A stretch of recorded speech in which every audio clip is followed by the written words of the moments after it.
네, 미국 정부가 한국과의 관세 협상이 점차 윤곽을 드러내고 있다며 한국이 대선 전에 협상의 틀을 마련하기를 원한다고 밝혔습니다.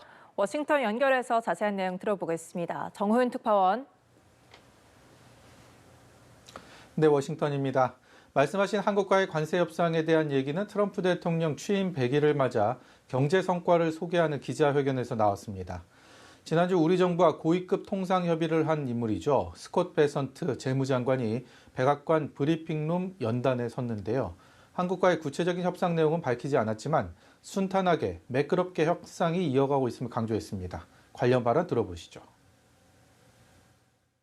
They have been the most forthcoming in terms of doing the deals. I could see some announcements on India. I could see the contours of a deal with the Republic of Korea coming together. 한국의 6월 대선, 일본의 7월 참의원 선거 같은 정치 일정으로 관세 협상이 미뤄지지는 않겠느냐는 질문도 나왔는데요. 베선트 장관은 오히려 선거 전에 성과를 보여주기 위해서 협상의 기본 틀을 마련하기를 한국과 일본 정부가 원한다고 주장했습니다. 듣기에 따라 관세 협상을 선거용 카드로 활용하려 한다는 오해를 불러올 수도 있는 발언인데요. 직접 들어보시죠. That these governments actually want to have the framework of a trade deal done before they go into elections to show that they have successfully negotiated with the United States. 베선트 장관의 이 발언은 6월 대선 이후 차기 정부가 미국과의 무역 협정을 마무리 짓도록 7월 패키지 협상을 주장해온 우리 정부 입장과는 다소 거리가 있습니다. 트럼프 대통령 취임 100일을 기념한 기자회견인 만큼 최대한 성과를 강조하려는 취지로 읽혀지는데요. 관세 전쟁을 벌이며 첨예하게 맞서고 있는 중국에 대한 언급도 꽤 많았습니다. 중국과 관세 전쟁을 이어가더라도 미국 공급망에는 충격이 없을 것이라고 말했고요. 관세를 철회하는 것도 중국의 책임이라고 강조했습니다. 네, 그리고 트럼프 행정부가 자동차 관련 관세를 완화하기로 했다고요? 네, 그렇습니다. 미국은 지난 3일부터 외국에서 들여오는 자동차에 25%의 품목 관세를 부과하고 있고요. 다음 달 3일, 그러니까 나흘 뒤 자동차 부품까지 25% 관세를 확대 적용할 예정이었는데요.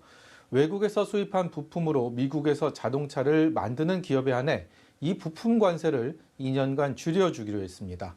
자동차 부품의 15%는 관세 없이 외국에서 들여와서 자동차 제조하는 데 사용할 수 있다는 겁니다.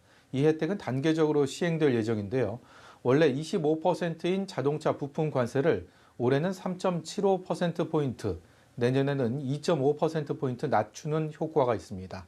미국 자동차 업체들이 당장 자체 공급망을 구축하기가 현실적으로 어려운 만큼 일종의 유예 기간을 줌으로써 부담을 덜어주자는 취지입니다.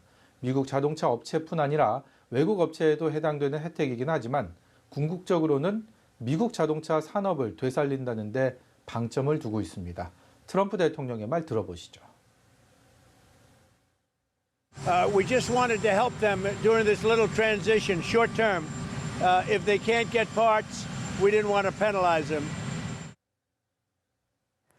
예, 그리고 트럼프 대통령 현재 시간으로 오늘 취임 100일을 맞았죠. 네, 그렇습니다. 트럼프 대통령은 잠시 뒤 미시간주 최대 도시 디트로이트 머콤 카운티에서 취임 100일을 축하하는 집회와 연설을 할 예정입니다. 미시간주는 미국 대선의 핵심 격전지였는데요. 지난 대선에서도 트럼프 대통령에게 승기를 쥐어준 곳이죠. 특히 미국 자동차 산업의 심장으로 불리는 만큼 제조업 부흥을 강조해온 트럼프 대통령의 목소리와도 맞닿아 있다고 볼 수 있습니다. 하지만 취임 100일을 맞는 지금 대선 당시의 열기는 찾아볼 수 없습니다. 며칠 새에 발표된 각종 여론조사 지표를 봐도 트럼프 대통령 100일에 대한 평가는 매우 박합니다. 대통령의 권한이 지나치다는 비판이 많았고 글로벌 관세 전쟁에 대한 시선 역시 곱지 않았는데요. 무엇보다 치솟은 물가와 흔들리는 주식시장 등 경제 전반의 침체를 우려하는 목소리가 높아지고 있습니다. 백악관은 그래도 트럼프 대통령이 결국 경제를 살릴 거라며 전폭적인 지지를 당부했는데요. 캐롤라인 레빗 백악관 대변인의 말 들어보시죠. I would say trust in President Trump. There's a reason he was reelected to this office. It's because of the historic success of his economic formula in the first term. 트럼프 대통령은 잠시 후 있을 취임 100일 연설에서도 자신의 경제 성과를 적극 부각하며 행사의 공식 명칭인 전설의 시작, 레전더리 스타트를 미국 국민들에게 호소할 계획입니다. 지금까지 워싱턴에서 연합뉴스TV 정호윤입니다.